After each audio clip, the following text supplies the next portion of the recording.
Hey, welcome to Plant Yourself. I'm your host, Howard Jacobson. Two quick announcements before we get to today's show. If you're interested in becoming a health coach, I'm offering another run due to popular demand for people who can't make 8 p.m. on Wednesday nights, Eastern Time. So we're doing another run of the program, which will meet, the practicums will meet at 10 a.m. on Wednesdays, Eastern Time, U.S., which means if you're in Europe or Africa, that might be good for you. Also, if you're in the U.S. and evenings aren't good and you have free time in the mornings, either 7 a.m. Pacific time or 10 to 11:30 Eastern, then you can participate. If you want to find out more about becoming a wicked effective health coach, you can go to wellstartcoach.com.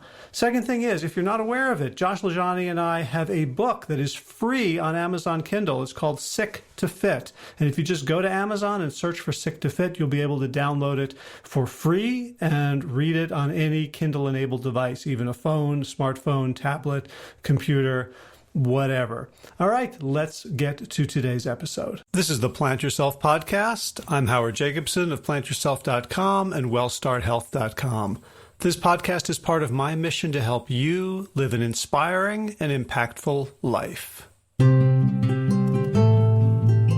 So today's guest is Gwyn Whittaker. Gwyn is the CEO and founder of Greenfare Cafe in Herndon, Virginia, which, as far as she and I know, is the only 100% whole food, plant-based, organic restaurant that either of us has ever heard of. And so if you know of one, just email me so I can correct that error. So from a career as an engineer and an entrepreneur in the intelligence community, Gwyn pivoted to nutrition and health after the untimely and tragic death of her 50-year young fiancé in 2010. And she assumed that there was a relationship between his death and the South Carolina diet that he consumed, a lot of meat, a lot of fried foods. And she went on a quest to discover how to be healthy, what humans should eat. And she discovered Forks Over Knives and the China Study and T. Colin Campbell and the Physicians Committee for Responsible Medicine. And with a skill set and a background as a change maker where change is hard, Gwyn decided to roll up her sleeves and get involved in this community and started asking people what is needed. And she started with some financial donations to help Nelson Campbell complete Plant Pure Nation. And she is an executive producer of the Game Changers documentary that has just come out. But what I wanted to talk to her about is this little cafe that she started and runs in Herndon, Virginia, Greenfare, this 100% whole food, plant-based, organic cafe, and why she started it, why she decided to buck the current trend of, Impossible Burger, Beyond, and Miyoko's to kind of make vegan, plant-based food incredibly palatable to mass market. She's gone the other direction and said, no, we are going to create what she calls the restaurant of the future that feeds people without making them chronically diseased in the process. And we talked about the restaurant, we talked about her journey, and we talked about the impact of a place like this on a community. Before we get there, a couple of really quick things. One, Josh Lajani and I are holding a health retreat in central North Carolina, about 33 minutes drive from our local RDU airport, and that's November 14th through 17th. And we still have some spaces left, either for individuals or couples. And by couples, we mean any two people willing to share a queen-size bed in a bedroom. No questions asked. And we are really looking forward to what we're thinking of as a intensively casual experience. There will be no clipboards, no agendas, no PowerPoint, just living the life with a small group of people from Thursday night through Sunday noon. If you want more information about that, you can check us out at Sick2Fit, and that's the number 2, unfortunately, sick2fit.com/retreat. Also, WellStart Coach Training rides again starting in November. If you're interested in becoming a wicked effective health coach in the plant-based vein, then check us out at wellstartcoach.com. And finally, a quick reminder that this podcast is free for everyone and supported, paid for by those who can afford it. So if you would like to support the mission of the show, if you're a longtime listener, I'd love it. Just go to Patreon and search for Plant Yourself, and even $1 a month makes a big difference psychologically and also in terms of other people finding it and supporting it on Patreon. And really, it takes a community to do something like this. I do, the interviews and edits and all that stuff, but really, I couldn't do it without the funding that I have been getting from the community, and I'd love the community to step up even more so that I'm not subsidizing so much of it myself. All right, let's get to today's show without further ado. Gwyn Whittaker, welcome to the Plant Yourself podcast. Hey, Howard, how are you? I'm doing great. I'm excited to talk to you. I think we met, 2013 or 2014 at the NAVS, right? North American Vegetarian Society? Yeah, maybe even before that. I think I sort of met you, or at least heard you at the 2013 Holistic Holiday at Sea Cruise. That was where I saw you and Colin first talk about the plant-based diet, and that was really my first in-depth immersion about this lifestyle. Oh, wow. Okay. So that was your introduction, sort of. It was. I had watched Forks Over Knives, and then maybe a couple days later, I saw the Holistic Holiday at Sea Cruise light up, and that was very, very exciting. So, wow. Yeah. So I've been on the cruise for five years now, and I'm planning to go again this year. Oh, nice. I'll go back as soon as they invite me. So if Sandy's listening, I don't mind. I'll take a bullet for the team and go back on the cruise and teach. It's a hardship, I know. Yeah. Haha, it's a pun, right? Hardship. You're quick. So before we lose all our listeners, let's right, you're doing a lot of really cool, powerful, innovative stuff in the plant-based / health world. But let's go back to like your background, because you have a background in like consulting and secure, like weird stuff, right? Like has nothing to do. Yeah, I like to say I'm a change enabler in places where it's hard to make change. So my background is in engineering. I'm an electrical engineer, and I spent 35 years in the intelligence community helping to take new technologies into that space. So high performance computing, big data, data analytics. I ran a company in the intelligence community for 10 years that helped we put the first cloud computer at CIA. And then I got into electric vehicles. So my company actually does all the catering locally for Tesla, and then plant-based nutrition. I sort of see as a competitive asset. So when companies adopt plant-based nutrition throughout the company, it provides a competitive edge for people. So the sooner you get in it, the better off you're going to be. Oh, that's good. That's fascinating. I'm already like writing down taglines to steal for for WellStart. Plant-based nutrition as a competitive asset. It's competitive, yeah. So let's talk, before we get there, let's talk a little bit about like this. You have like a fascinating career. Like, did you start a company that helped intelligence community, communicate better and secure their data? So I had been in that space with companies like Hewlett-Packard, Cray Research, the supercomputer company, Silicon Graphics, and I ran Teradata's Intel practice. And when the internet started becoming a thing in the 2000s, I left to join a VC-funded startup, and it ended up putting me up in New York City on 9/11. So I was 2 blocks from the trade towers when the plane flew into the building. And at the time, I decided to get back into the intelligence community and focus on helping to bring disparate data sources together. So I started a company about 2 weeks after 9/11, and I sold my company 6 months after Osama bin Laden was taken out. Wow, so bookends, huh?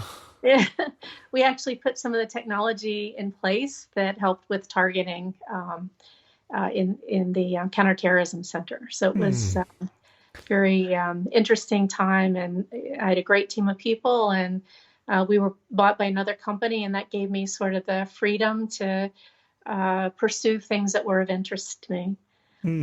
So I don't want to go down the rabbit hole completely, but I am curious, like when you saw the 9/11, like one of the narratives of it was all these intelligence agencies had all the pieces and they didn't communicate, so they didn't put the puzzle together to prevent it. Is that kind of what was going through your mind?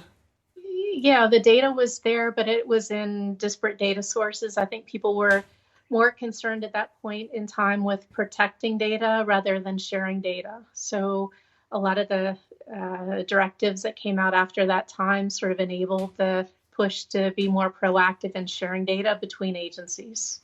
So we helped to do the implementation of that with a lot of the new technologies that were coming out. Gotcha. I was just listening to a thing on NPR with Cal Newport, who just wrote this book on digital minimalism, and I think he put an article in the New Yorker about email and how bad it is, and he used as an example the CIA building that had this early form of email, which was like basically the stuff that you take to put your check in the bank from the drive-through lane, like these pneumatic tubes. Right. Did you see that stuff there? No, well, it's changed a lot since then.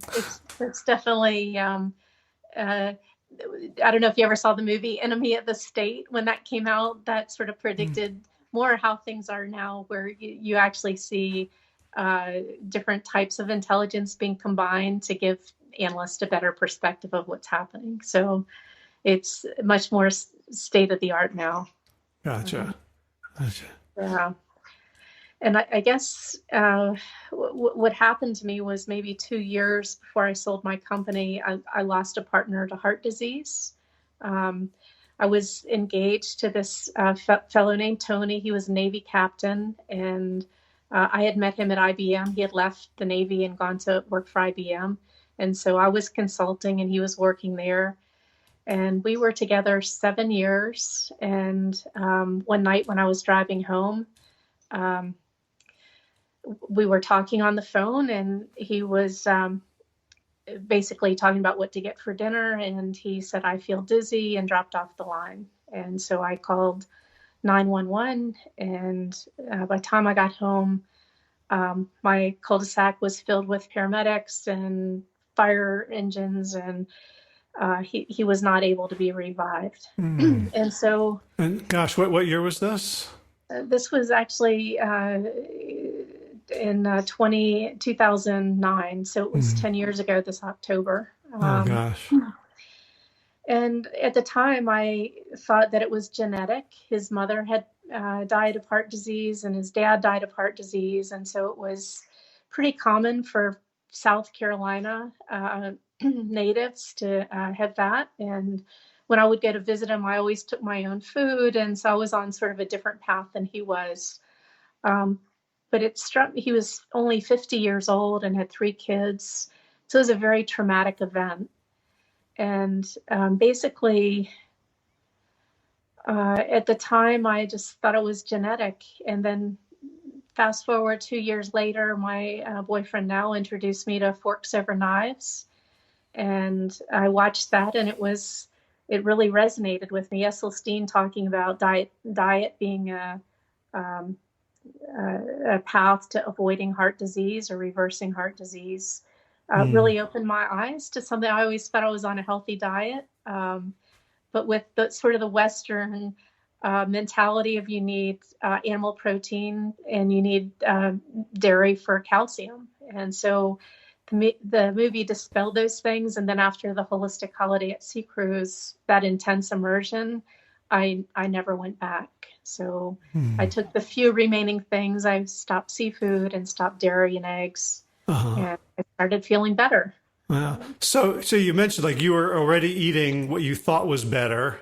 I guess like, clean, like salmon and more salad and stuff. But then Like, did you have any health problems of your own? So you started feeling better. Was it just sort of you thought you were fine and you didn't realize how much better you could feel, or were there like things? Yeah, I mean, that's always a thing. I think, you sort of accept growing older with getting sort of different things start to come into play, slowing down or not being able to do the same things you did when you were younger.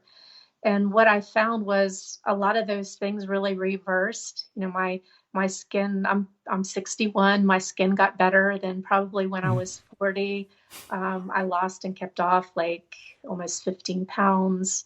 My I had bursitis on one of my shoulders, basically went away. So I was able to work out without any pain, and I could go do a boot camp for an hour and then not feel any pain for the next 2 days. So that was, and sleep was probably one of the big things. I always thought that sleep was because of a stressful job, but if you ever decide to open a restaurant, you'll notice that there's a lot of stress with that too, but it just really affected me in a different way. I didn't feel the same. It was almost like that anxiety just flew away. And so the absence of it was amazing. And sleep, being able to lay down and actually fall right to sleep was something that I just never experienced before. So So it's like all the things that went away were sort of like normal parts of being in your 50s, right? The yeah, skin goes, absolutely. you got aches and pains. It's hard to Yeah, sleep. You're under stress. Like when you looked around, I'm guessing that almost everyone, all your contemporaries were suffering pretty much the same decline. yeah, it's sort of interesting now. I mean, the four things that I usually talk with people about are everybody wants to lose weight, blood pressure, cholesterol, and diabetes. Those are like the top four reasons I think that people engage with us now.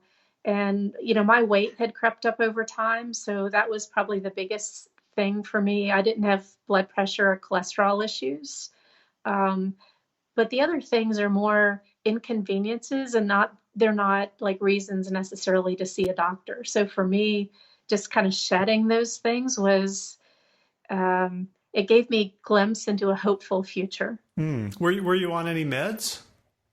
I would take Ambien to go to sleep, and I'd had periods after 9/11 and after Tony's death where I took anxiety medication, and the feelings that I had associated with that drove that need for medication really just went away. And that's without like therapy or that's Yeah, just the physical changes, the diet. I mean, if you think about it, you're taking a pill to stop uh, um, a symptom, and food is medicine, just in a different package. And so it's, what we talk about now is it's more not what you eat, it's what you don't eat. And when you take the things out that cause, one of the things I think about now is anxiety. If you think about the hormones of the fish that I had been eating were trapped in nets over days of time, so they had the fear hormones, the all of the sort of the things that you would think about if you knew you were going to die are present and secreted in fish, and then you're eating those fish. And so if you're thinking of taking a hormone pill, that's basically what you're getting when you eat fish, is all of those, the anxiety, the fish being trapped in a net. So taking that out of my diet, I think, was really what freed me from that. Wow, I've never thought of it that way. That like, there's anti-anxiety meds and then there's pro-anxiety Right, meds. absolutely. Here, have some fish hormones. They were terrified for a week, and, Yeah, and then killed at the height of their terror. yeah, absolutely. So Wow. that's what you're ingesting. It's really, you either get it in a laboratory to prevent it, or you can take out what's causing it. So Tony, my fiance, was a Navy captain, and the Navy never had the same budget as people in the Air Force. And so when he would have something go wrong in his car, he used to put a piece of black tape over the indicator light on his dashboard, like, the passenger seat airbag went off, so we put a piece of black tape over it, and he couldn't see it, but I could see it flashing. And so I think that's what people do today when they go to their doctors, is their indicator light is going on. Their body is giving them indicators that something's not right. And they go to the doctor, and the doctor's giving them a pill or black tape to put over their body's indication that something's going wrong. And so I think, from an engineering perspective, I like to talk with people about root cause, that if you're actually focused on removing the thing that's causing the problem, that it's going to recast the whole system, as opposed to just the symptom or the indicator that was causing the problem. Yeah. So you continued. I can't remember exactly the year that bin Laden was killed. So 2014? Yeah, I think it was in 2008 was when I started. 2008, it was in that time frame. Okay. So what year did you leave the company and start, and how did you make the transition to like entrepreneurship and making things happen in the health and plant-based space? I started thinking about it for a year, and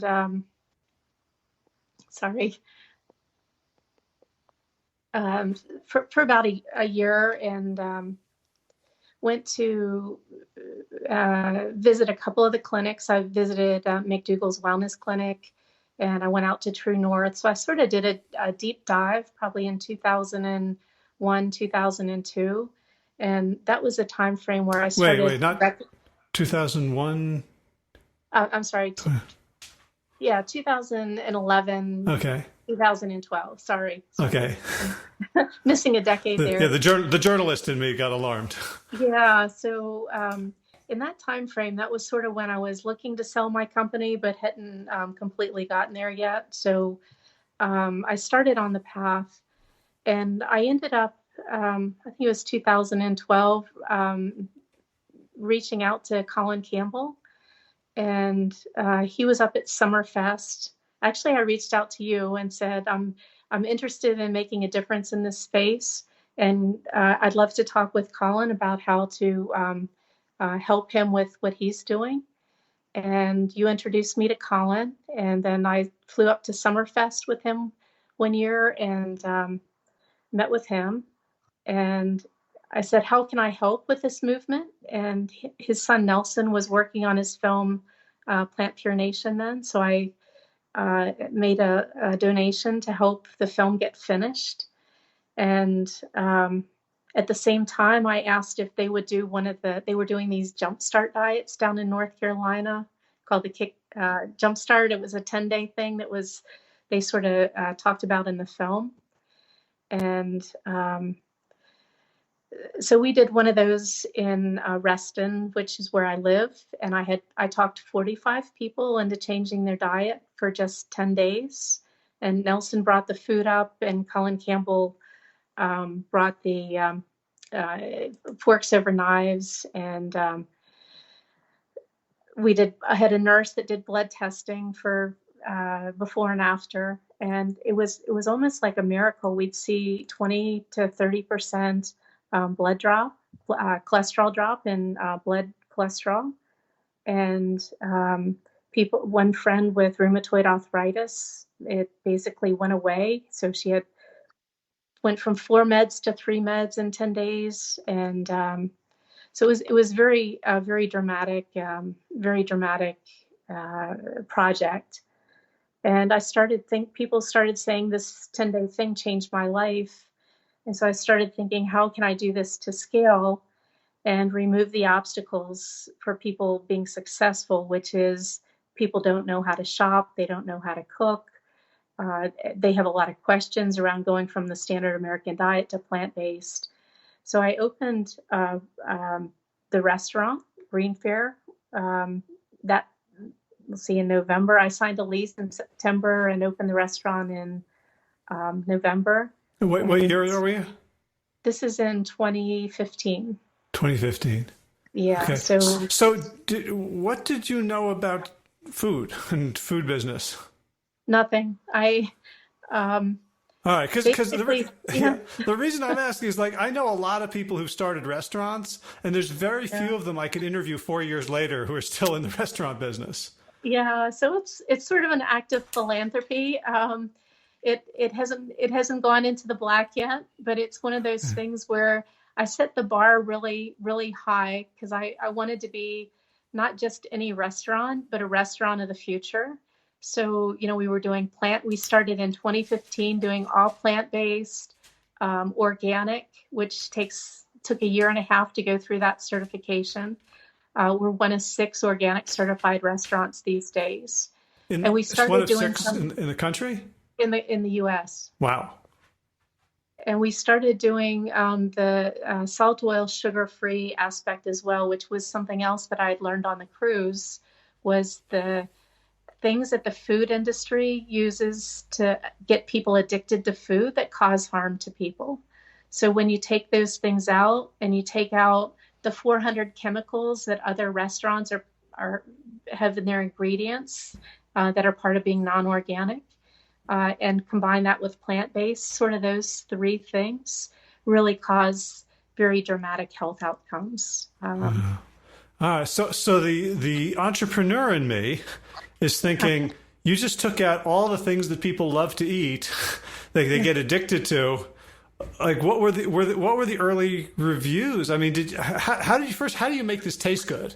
Because like you and I, after years, like we can look at a bowl of steamed kale or summer squash and go, oh, this is delicious. Maybe a little oregano or something, a little lemon juice.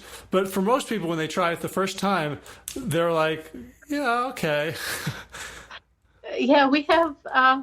So if you look on our Yelp reviews, we either have 5 stars or 1 star. And a lot of it really depends on education and sort of where people are on their journey. So because we do the Kickstart at Greenfare, we've had almost 900 people go through this 21-day program now. And that's where we teach classes and we actually give people 2 meals a day for 21 days. So they come into class and then they take home a bag of food. And the first couple of days for people that have been on a standard American diet, it's not that fun. And if you read Doug Lyle's book, he talks about, the standard American diet as the top of the sinusoidal wave. And I call the pit of despair as like the 2 to 3 days where your taste buds are being reset. Uh-huh. And if people make it through that point, what they start to notice is their cravings start to dramatically shift. They're craving fruits, vegetables, whole grains, beans, and legumes that are spiced with, interesting flavors, but not soaked in salt, oil, and sugar. And so, yeah, the restaurant thing has been, they're definitely challenging things from the standpoint of being next to a Thai restaurant and watching people go into that restaurant instead of ours, and knowing it's like you're either choosing health or you're choosing what you've sort of grown expected, learn to expect from going out to eat. So we sometimes joke that we're sort of like the birthday place, there'll be a table of 6 and there'll be one happy kid with a big smile on their face and a lot of adults that are sort of like frowning at the menu. It's almost like having an art house theater next to a porno. That's a great analogy. I love that. And so it's really, people that are educated and innovative, as they learn about plant-based and they hear from Esselstyn and Forks Over Knives and Colin Campbell and Michael Greger and Neil Barnard, all of these, we tend to be the landing place for people that want to continue that. So we have been growing a set. Basically, it's a community. In the restaurant, we do things like dinner and a movie. We have speakers that come in. I have a lot of books in the restaurant. And so if people come in and they like the food, then they'll explore the books, and if I'm there, our servers will have a discussion with people about why we're doing things a certain way, why we don't cook with salt in the kitchen, but we have salt on the table for flavor. So, it's a difference between bread and potato chips. Bread is going to have a lot more sodium than potato chips, but potato chips, you taste it on your tongue. It's just not cooked into the bread.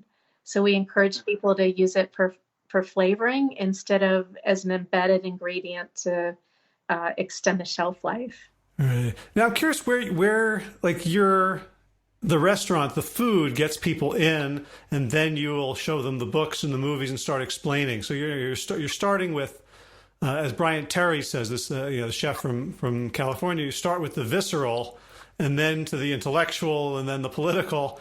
Some people, would say like that's the job of Impossible Burger and Beyond Meat and Memphis Meats to get people into to make it seem as much like what they're already doing as possible. And yet you're doing outreach in a way where you're saying we're going to change things.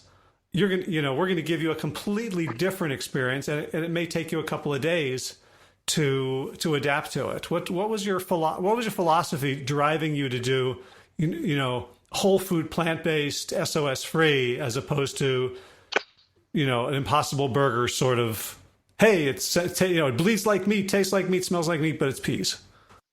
Yeah, so what we're giving people is not the taste experience that they're used to, but we're giving them the health that they're not used to. So when we get people, we're replacing it with something better.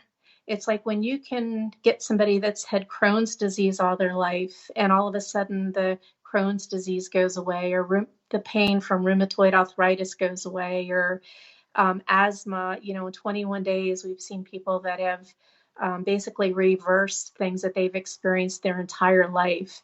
And you allow them to breathe or to move or to do things that in their life that they haven't been able to do because of what they're eating, then those people become dedicated to this food. So it can be one of the most, I think, dramatic experiences that people ever have. And it's an education thing that I think, if I look at the path of the Impossible Burger and the Beyond Meat, I think those are great because they're taking animals out of the food chain, but they're not promoting health. The people that are choosing those things are choosing to maintain where they are from a health perspective, and not necessarily to improve their own animal experience.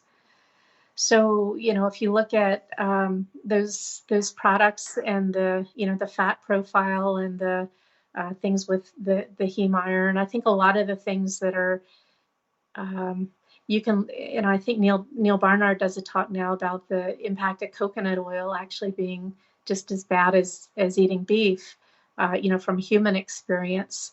You're definitely doing it from a feel good, in that you're not causing harm to another creature. And you're removing a lot of I think, the bacteria and the hormones that you get with animal products. But the fat component is going to be, from a diabetes and a heart disease, it's going to be sort of on par, with those things. So I think there's a whole range of places right now that are focusing on alternatives to eating animals. And so I'm sort of supportive of all of those, whether it's fast food or, my restaurant, which I hope over time what's going to happen is some of the successful chains are going to not only, like Silver Diner, for example, has a whole page of vegan options right now.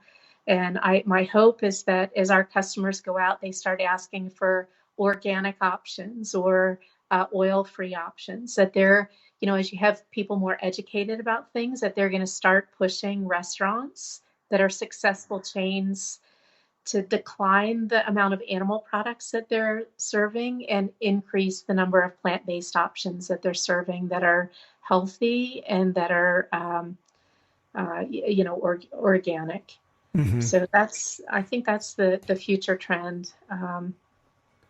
There's some vegan chains that are coming out. So I have a friend, Fruitive, uh, I think they have 5 restaurants right now, and they're actually looking to franchise. So What's that what's might the, be, what's the name of the restaurant? it's called Fruitive, Fruitive, Oh. and I'm friends with the owner, and he's got in this basically because his parents didn't have a place to eat, so he created a restaurant. He's doing organic and he's doing plant-based, and I think he's starting to explore the oil-free options. But he's based down in Norfolk and Virginia Beach, and then DC. Very cool. Um, so you mentioned starting off with the 10-day jump start, and I was involved with those early ones with Nelson in North Carolina, and we saw incredible changes in 10 days. The challenge is with anything like that is sustainability. So what are you doing to help people on day 11 and day 111 and day 1011? Yeah, so we started, the project that I did initially was for 10 days. And then when I opened the restaurant, I had met Neil Barnard and started working with PCRM. So now we are a educational alliance partner with PCRM, and we do the 21-day program, which is going to be better to keeping people on track. 21 to 28 days is going to be a lot better than just 10 days.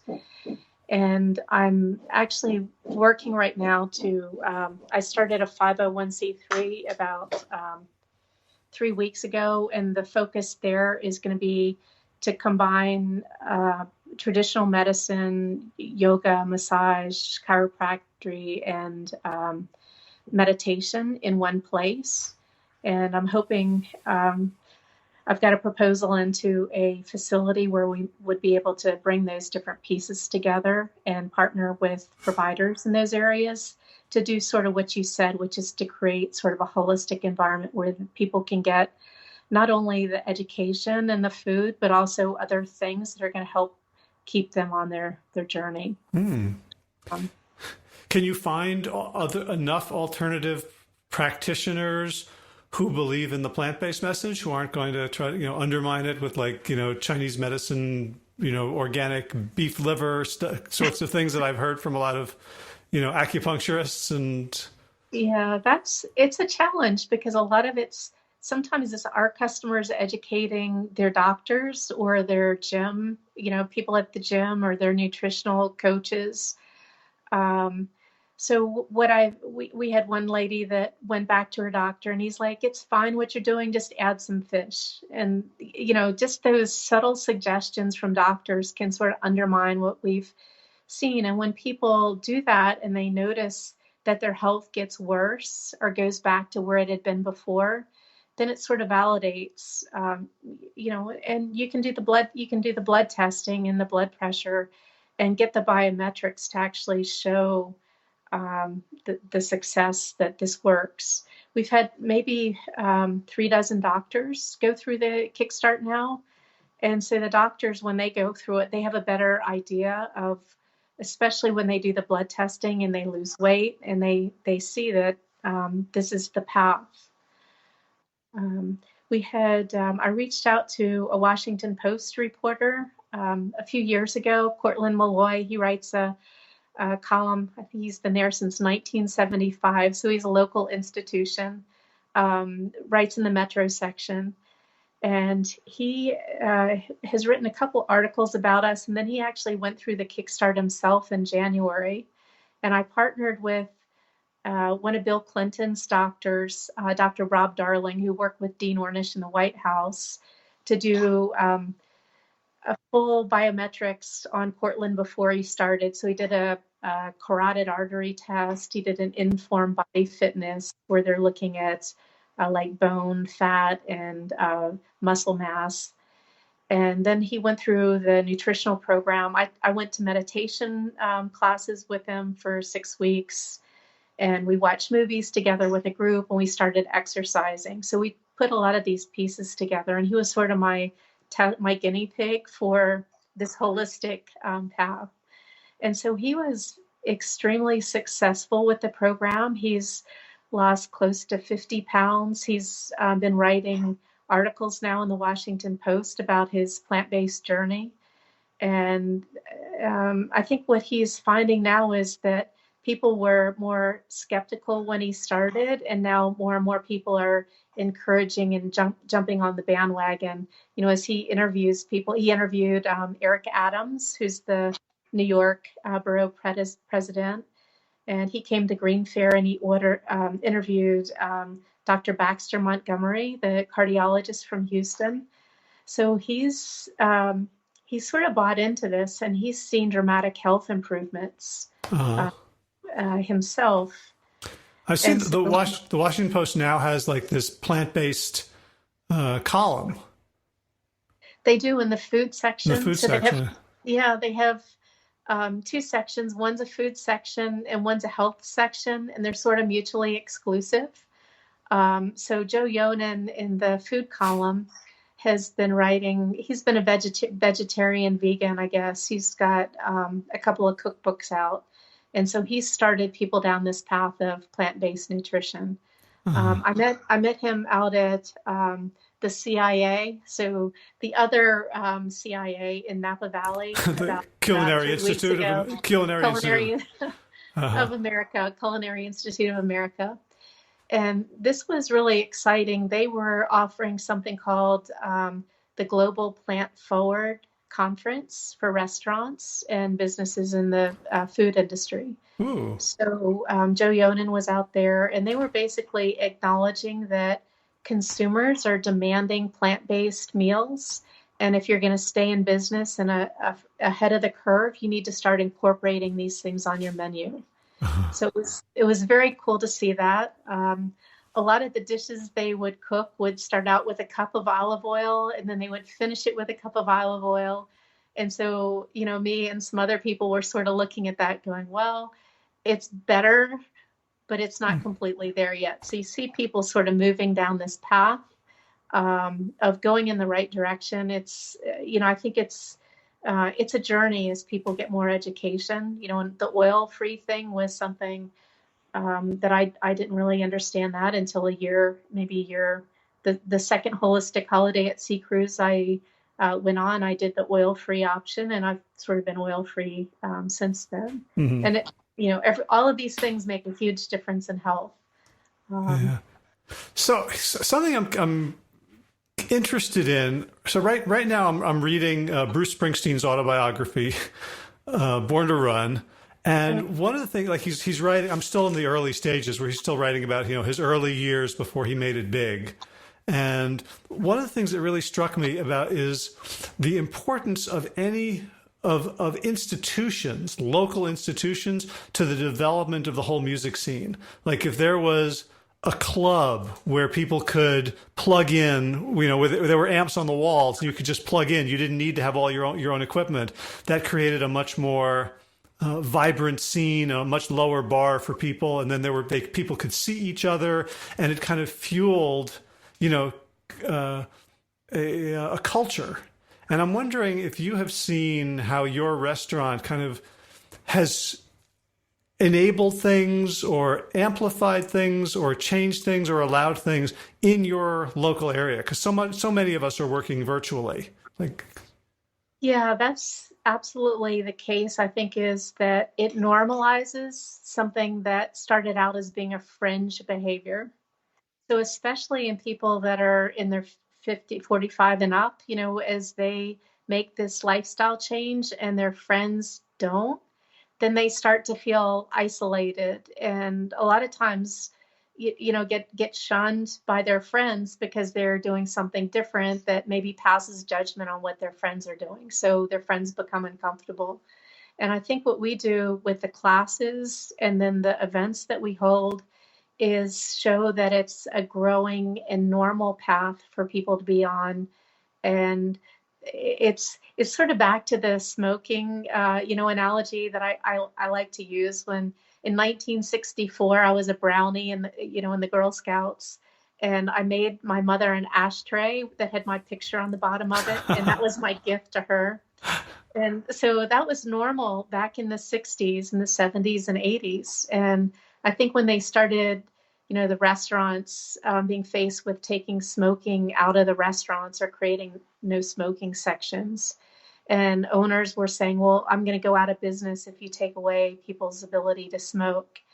And so there was huge protest in that space. And today, if somebody lit up in a restaurant, everybody would be like, what's going on with that crazy person, right? So it's gone from being the norm to being fringe behavior. And so I sort of see the plant-based community as the same thing. As people get more education and they expand their circle of friends to see that it's the leading edge thing to do, and whether you're doing it for your health, for the environment, for the animals, for athletic performance. There's so many compelling reasons to come to this way of lifestyle now that it doesn't matter to me which path you take to get there, but they all converge that this is the ideal way to, if you care about climate change, if you see this tipping point where everybody went plant-based, it could change things overnight on the whole climate change thing. So somebody made the comment about the ozone layer, and if you remember, that was sort of a concern, I think, in the 80s and the 90s, was the hole in the ozone. Yeah. And they associated it with, a lot of the fluorocarbons that were being used in aerosols. And you don't hear about that anymore because basically the legislation occurred to ban the products that were creating the problem. And so over a period of 10 years, the hole in the ozone basically diminished to where that's not necessarily a concern anymore. So, everybody can see the dramatic weather conditions and everything. And so, as people get education and more mainstream articles are publishing things like The Atlantic, which is my favorite magazine, published a beans and not beef article for the climate. They didn't talk at all about health, or they didn't talk at all about animal compassion, but it was just do this for the environment. So yeah, it's funny because it's been, I don't know, like 5 or 7 or 8 years since Cowspiracy came out. yeah. And like the whole point of that movie was the climate change environmental organizations are ignoring our food choices. And Right. it seems like in the last year, maybe even the last 3 or 4 months, I've seen more and more, people looking at the numbers and saying, oh, it's the food.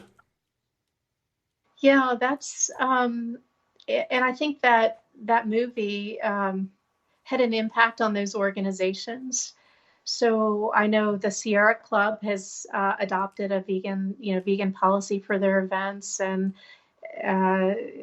some of these other climate organizations are starting to become more active in promoting plant-based diet.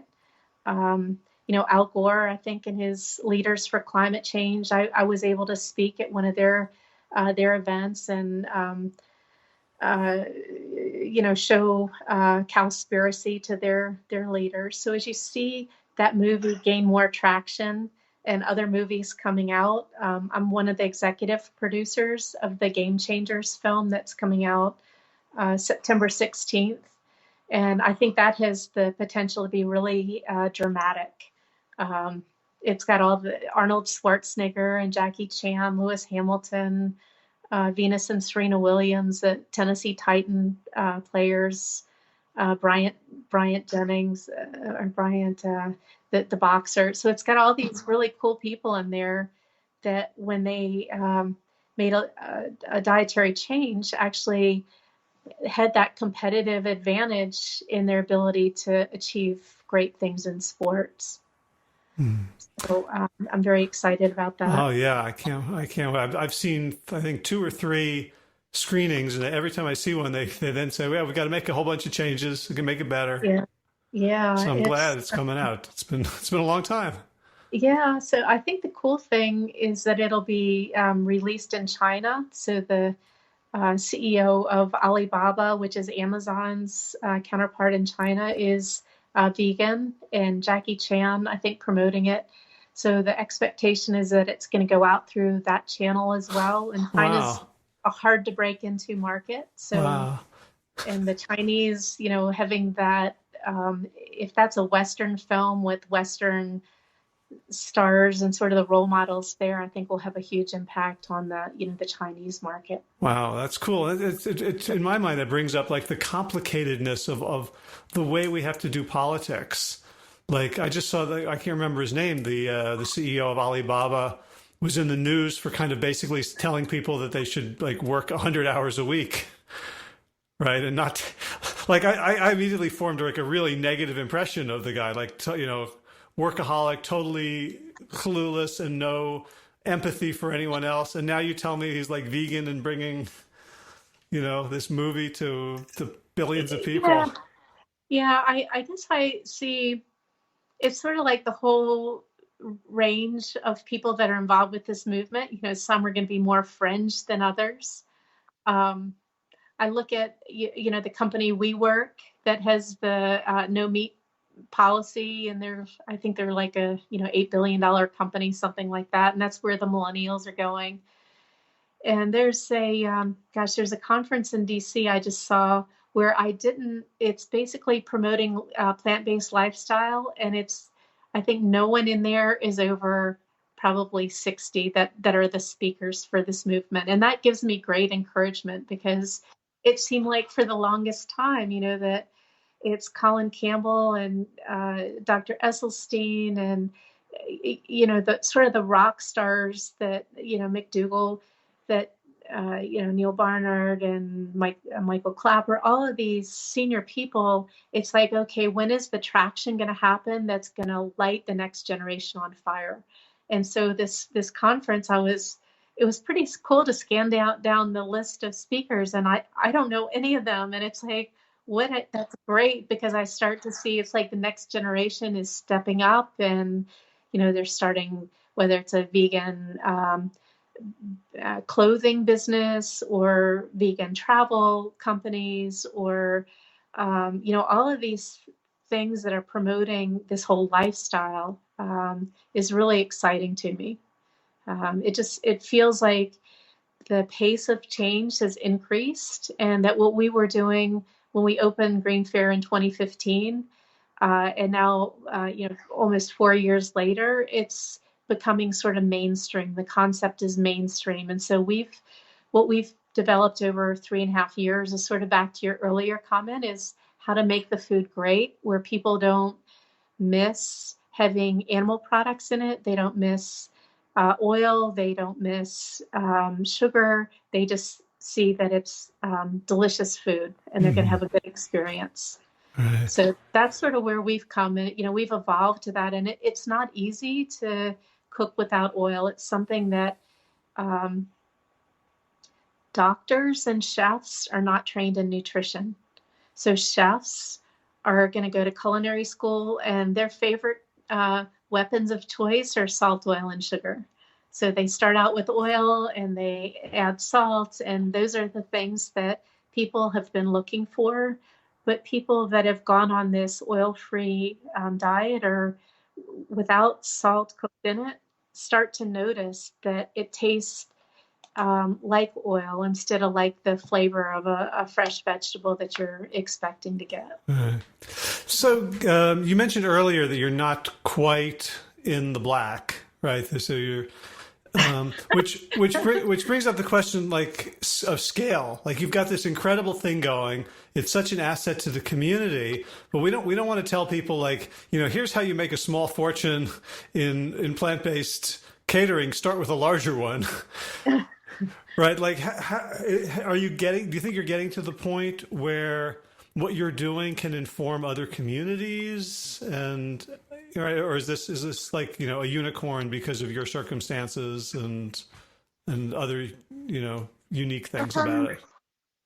yeah, so I think for me, in any kind of business, it's an investment. Like if you look at what Amazon did for 10 years, they were in the red. So you have to think long term. And I think it's, Apple and the iPhone. People weren't walking around saying, I need an iPhone that's going to put all of these, my GPS and my camera into one box on my phone. I just want a phone. But Apple envisioned where people wanted to go. And so we're trying to do that from the standpoint of the recipe development, the education, creating a community around that. And I'm looking for ways to partner with companies right now.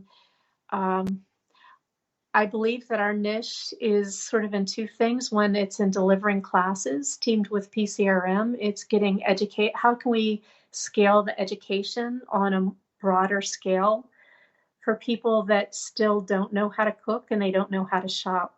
And so teaching those, I have an app on my that I've developed that allows you to go into the grocery store and scan a barcode, and it'll give you a thumbs up or thumbs down. And it looks for, does it have animal products?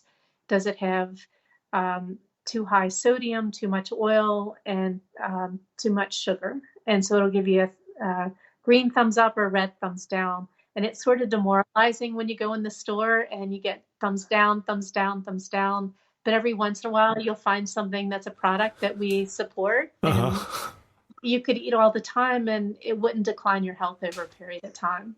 But is this available for the rest of us or just you? No, it is. If you search on Greenfare, Green FRFARE,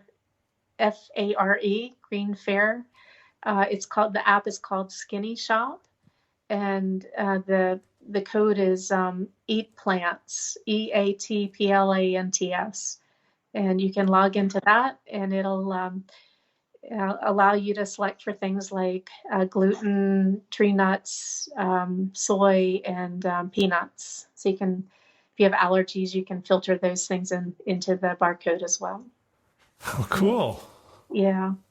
Cool. So what else are you working on? Well, I'm trying to, so this health and wellness thing is pretty exciting. I've got these partners lined up, and I've found a place where we've got a proposal in that would hopefully incorporate a farm and an animal sanctuary as well. So I've been working with Jean Bauer at Farm Sanctuary, and my goal is, I probably can't say too much about it right now because it's being decided by some of the local county people. But if that happens, then we could create a real community in a county park that they could actually scale to other parks. And so it's, again, sort of back to your point of creating a community of people and the education. We started the Fairfax Veg Fest last year, and we had about 5,000 people that came to that. So we're doing that again in April 19th this coming year, and Colin Campbell, Neil Barnard, Michael Greger, Cortland Malloy, and Baxter Montgomery are committed to come. We're going to put it in a larger space. And so the focus of the Veg Fest is on health. And that's a little different for Veg Fest. Yeah. So we've got one coming up this weekend in Durham, North Carolina. Josh Lejeune. Have you met Josh? I can't remember. Oh, I love Josh. Yeah. You met him when he came up to PCRM? Yeah. Okay. Mm-hmm. Yeah. So he and I are the health talkers at the. Okay. Yeah. So for most Veg Fest, it's like how much vegan junk can you get? And it's probably okay to have that access once in a while, but the focus on it is really, I think if you get people to go for health, then it tends to be really sustainable, and if people are, like I said, transitioning from one standard American diet to another just without animals, and their health doesn't change, then they'll say, well, this really didn't work as it was expected, because you hear all these great things about getting health through plant-based nutrition. So I have a little bit of a fear that people are going to feel sort of shortchanged by the expectation that if they eat this, they'll lose weight or feel better. And it's not necessarily, Yeah. Well, hell hath no fury like an ex-vegan, right? Someone who ate vegan and decided that they weren't feeling well or got sick or something, Yeah. and then went carnivore or paleo or something, and Yeah. Yeah, you actually, the one comment that I'll make is the vegans tend to be the hardest on us at Greenfare. The harshest comments we get are from people that were expecting vegan donuts or it's something that they've gotten at other vegan places. So we'll sort of get trashed by the vegans pretty harshly. Oh dear! So those are the 1-star reviews, or yeah, the 1-star reviews, and I always say,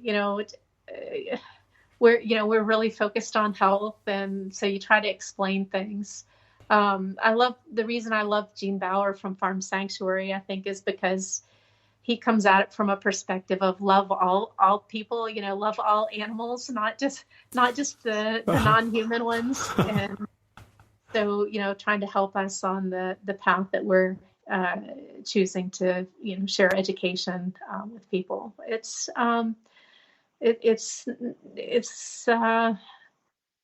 I look at people like Colin Campbell and Dr. Esselstyn as having done this for, Colin since the 80s. So, and Esselstyn since the 80s, and being how much harder it was them and how much they lost because they stood up for what were the right things to do.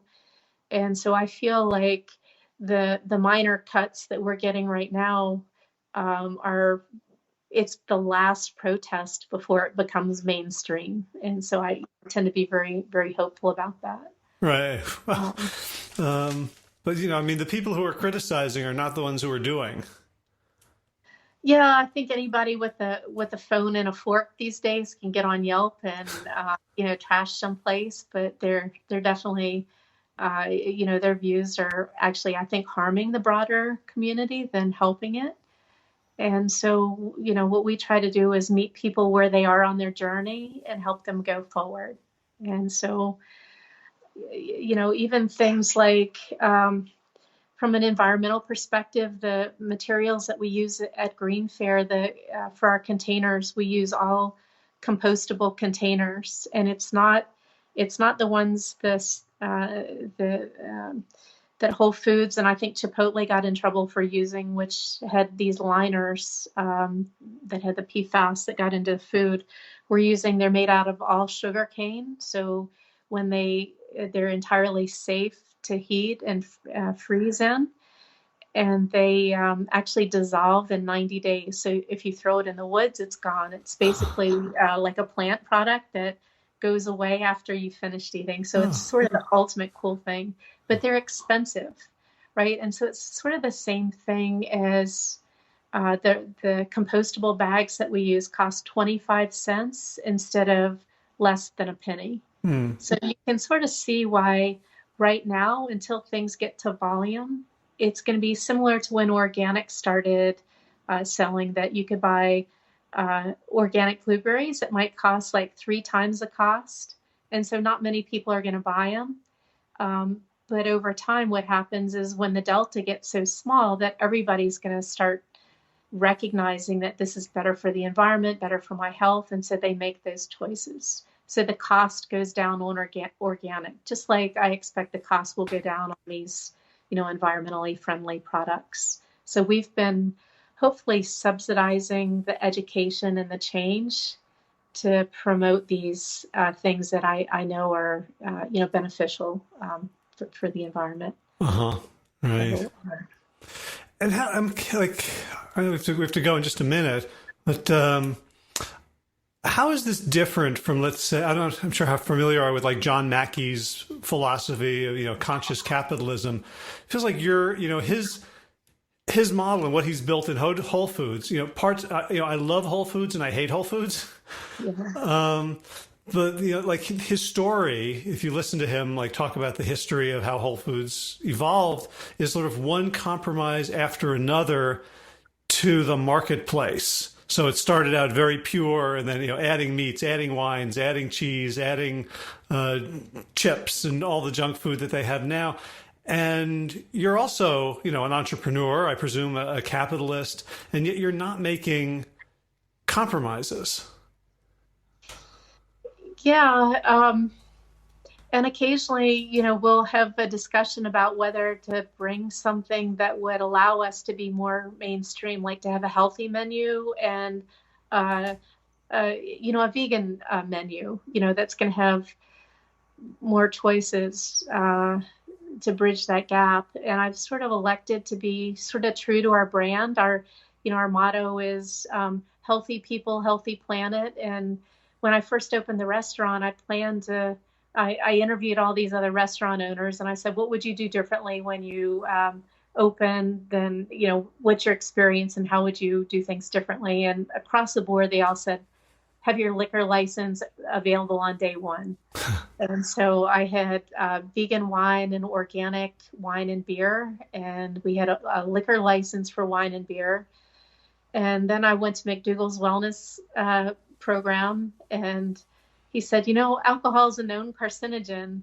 And he just kind of kept talking, and that stuck in my mind. And I went to cancer.org, and you see alcohol is a classic carcinogen, and it's like, that doesn't really fit with our brand. So we allow people to bring alcohol in and we charge a minor corking fee, but we don't sell it. Mm-hmm. And so that's also caused our profitability not to happen.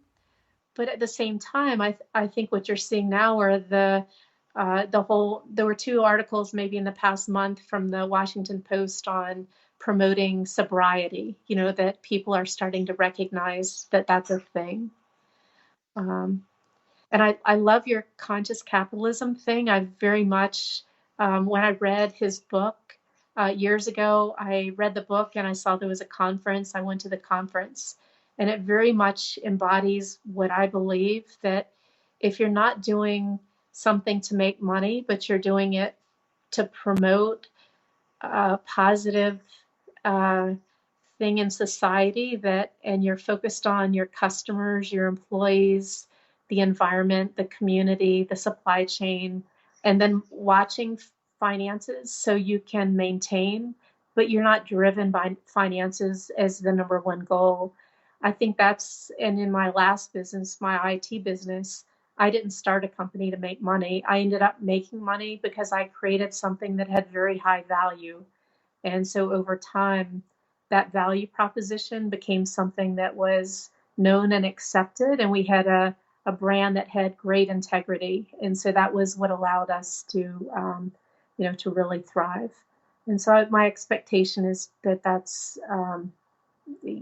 becoming true with Greenfare, that people know us as a safe place to eat and a place they can trust with their health.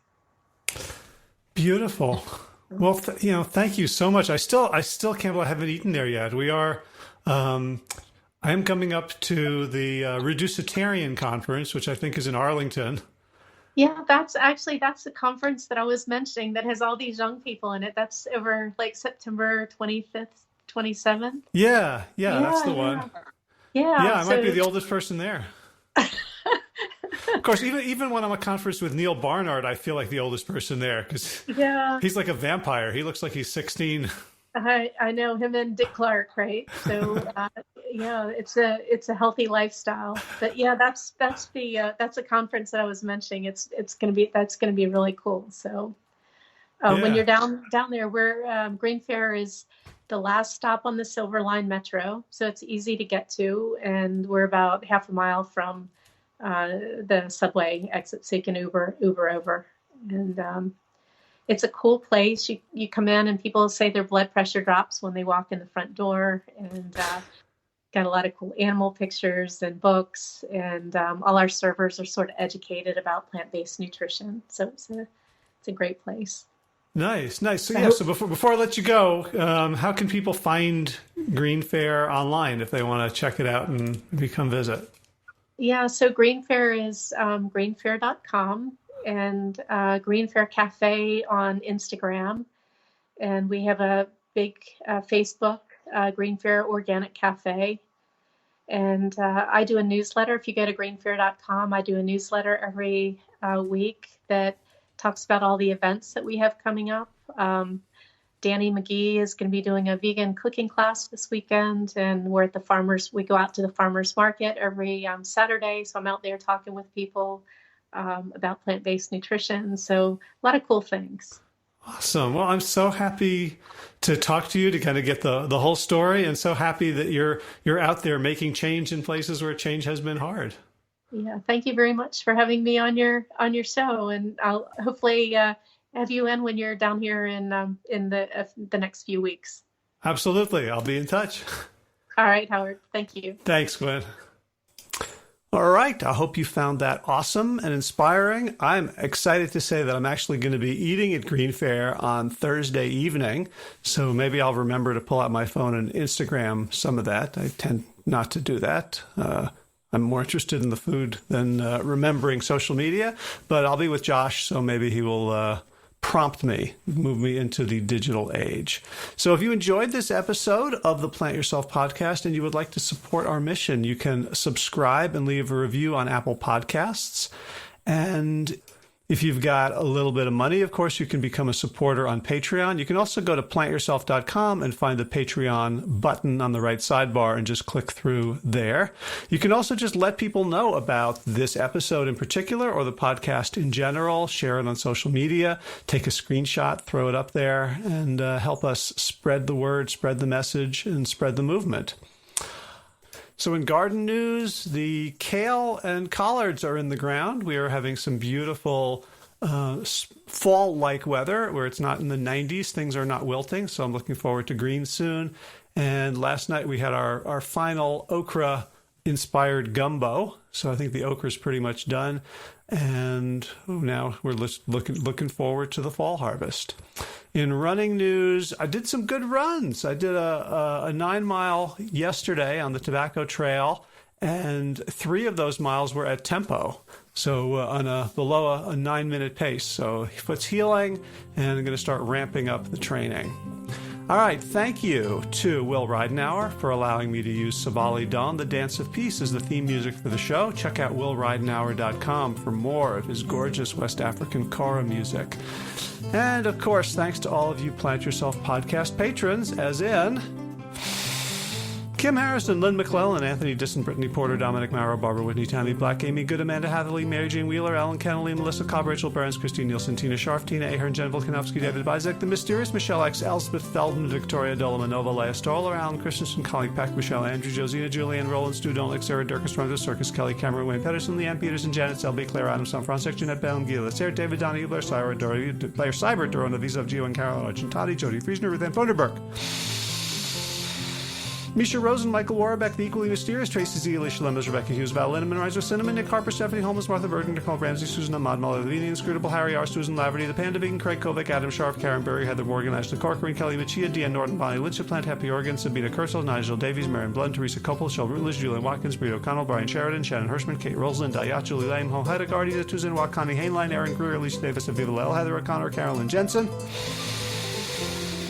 Sherry Orlakowski of Plant Power for Health, Karen Smith, Scott Morani, Karen and Joe Crabtree, Tanya Lewis, Kirby Burton, Teresa Carell, Kevin McCauley, Elizabeth Rothschild, Kelly Baker, Miracle Ann, Jesse Cheryl Dwyer, Jenny Hazelton, Valerie Peltier, P.W. Evans, Colleen Harrison, Justine Divitt, Joshua Summermeyer, Dennis Bird, Darby Kelly, Lori Fanny, Linnea Lundquist, Valerie Hummel, Deb Casilla, Emily Akinelli, Levy Wallach, Rosamund Packety, Dan Picorni, Stephen Leanan, Patty DiMartino, Mike and Donna Kartz, D.M. Bishop, Bill Rielf, Gunter Schmidt, Marjorie Lewis, Kelly Moulton, Trish Adams, Ian Cranen, Esther Shell, Nancy Sheldon, Lindsay Bayshore, Gunn-Marie Hagan, Tracy Gullidge, Laura Heaton, Meg for Mama Says, Rochelle Kennedy, Joan Borstein, Diane Goldman, Stacy Stokes, Ben Savage, Michael Kay, Holly Butler, and David Hughes for your generous support of the podcast. That's it for this week.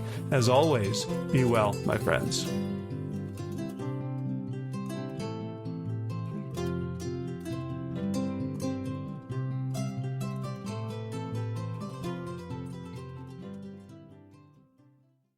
So if you appreciate the Plant Yourself podcast and would like to help support the mission of the show, there's a few easy ways to do it. One is to just go to wherever you get your podcasts and leave a review. Let other people know about it. Give us some stars. Give us some love.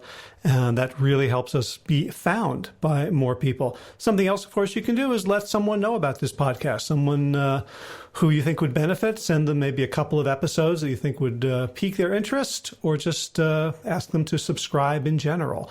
And third, you can join arms and become a patron, a financial supporter of this show. You may have noticed that there's no advertising in the show, and it's free for everyone, and it's supported, paid for by those who can afford it. So if you would like to make a one-time contribution or an ongoing monthly pledge, you can do so at plantyourself.com/gift. All right, time for thanks. Thanks to Will Ridenauer for allowing me to use his beautiful song Sabali Dawn, The Dance of Peace. You can find more of Will's music at his website, willridenauer.com. And of course, thanks to all of you Plant Yourself podcast patrons. Kim Harrison, Lynn McClellan, Anthony Disson, Brittany Porter, Dominic Maurer, Barbara Whitney, Tammy Black, Amy Good, Amanda Hatherley, Mary Jean Wheeler, Ellen Kennelly, Melissa Cobb, Rachel Behrens, Christine Nielsen, Tina Sharp, Tina Ahern, Jen Filikanovsky, David Vizek, The Mysterious, Michelle X, Elspeth Feldman, Leah Stoller, Alan Christensen, Colleen Peck, Michelle Andrews, Josina, Sarah Durkis, rhymes with Circus, Kelly Cameron, Wayne Pedersen, Janet Selby, Kara Adams, Tom Franzek, Jeanette Benham, Gil Assert, David Donahue, Blair Cyber, Torona Vizo, Gio and Carol Argentati, Jody Friesner, Ruth Ann Thunderberg, Misha Rosen, Michael Warbeck, the equally mysterious Tracy Z, Aviva L, Alicia Lemus, Rebecca Hughes, Val Linneman, rhymes with Cinnamon, Nick Harperson, Martha Bergner, Susan Ahmad, Molly Levine, the inscrutable Harry R, Susan Laverty, the Panda Vegan, Craig Kovic, Adam Sharf, Karen Burry, Heather Morgan, Kelly Machia, Deanne Norton, Bonnie Lynch, Plant Happy Oregon, Sabina Kurtzels, Nigel Davies, Marion Blum, Teresa Copel, Julian Watkins, Breed O'Connell, Shannon Hirschman, Linda Ayat, Holm Hedegaard, Isa Tuzawa, Connie Hainline, Aaron Greer, Alicia Davis, Heather O'Connor, Carolyn Jensen, Sherry Orlikowski of Plant Powered for Health, Karen Smith, Scott Morani, Karen and Joe Crabtree, Tanya Lewis, Kirby Burton, Teresa Carell, Kevin McCauley, Elizabeth Rothschild, Ann Jesse, Cheryl Dwyer, Jenny Hazelton, Valerie Peltier, Peter W. Evans, Colleen Harrison, Justine Divitt, Joshua Sommermeyer, Dennis Berg, Darmy Kelly, Laurie Fanny, Linnea Lundquist, Valerie Hummel, Emily Iaconelli, Levy Wallach, Rosamund McAtee, Dave McCorney, Stephen Lehman, Patty DiMartino, Mike and Donna Kartz, Deanne Bishop, Bill Brielf, Gunter Schmidt, Marjorie Lewis, Kelly Molden, Tricia Adams, Ian Kramer, Nancy Sheldon, Lindsay Bayshore, Gunn-Marie Hagan, Tracy Gullich, Laura Heeden, Meg for Mama Says, Rochelle Kennedy, Diana Goldman, Stacey Stokes, Ben Savage, Michael Kay, Holly Butler, Diana, David Hughes, Connie Rogers, Claire England, Sally Robertson, Param Ganchi, Amy Daly, Brian Tourville, Mark Jeffrey Johnson, Josie Dempsey, Karen Schmidt, Pamela Hayden, Emily Perryman, Olga Sidorowska, Allison Corbett, Richard Stone, Lauren Vaught of Edible Musings, Aaron Hasty, Sean Owen, Sagar Nayak, Erica Piedra, and Danielle Roberts for your generous support of the podcast. That's it for today. As always, be well, my friends.